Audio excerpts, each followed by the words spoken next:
Hi everyone, this is Miss Hall, and I have got a foldable for you to wrap up everything that we have learned on describing our data displays and just some things that are going to be good for you to remember for our upcoming test.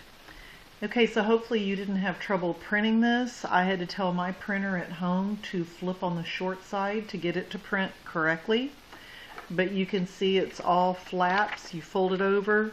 The data distribution should be showing, and you cut all your flaps. Alright, so let's start with data that is skewed to the right. Okay, so when your data is skewed to the right, that means that I have fewer data points to the right of my peak.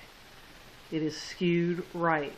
So the median is going to be your best form of measure for this type of data.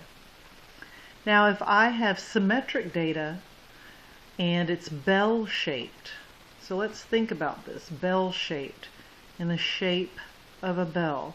This one you can't really tell it's symmetric because we know this is our middle, and on either side it's pretty even.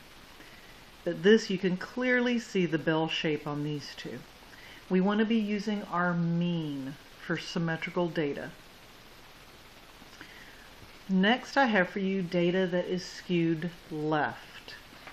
Okay, so that means I've got my peak and all my data is going to the left. I really have nothing going to the right on any of my displays. And you can see the box and whisker. That whisker is way going out left compared to that other whisker on the other side.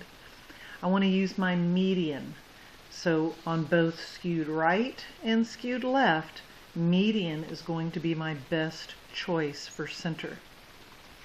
And then last, I just want to show you this. We really don't do much with this one in 6th grade, but you need to know about it. And you can see mine did not print off very well here at the end, but it won't stop us from talking about it.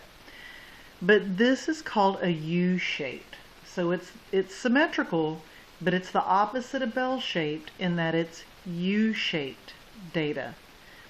And using neither your mean or your median is good for describing this data.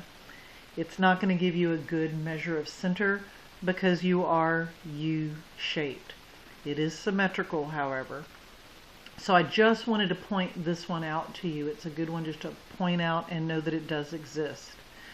So what have we learned? We're going to make sure that when our data is skewed, that we're using our median as our measure of center. In symmetrical data, it's best to use our mean or our average. That's all I have for you. Glue it in.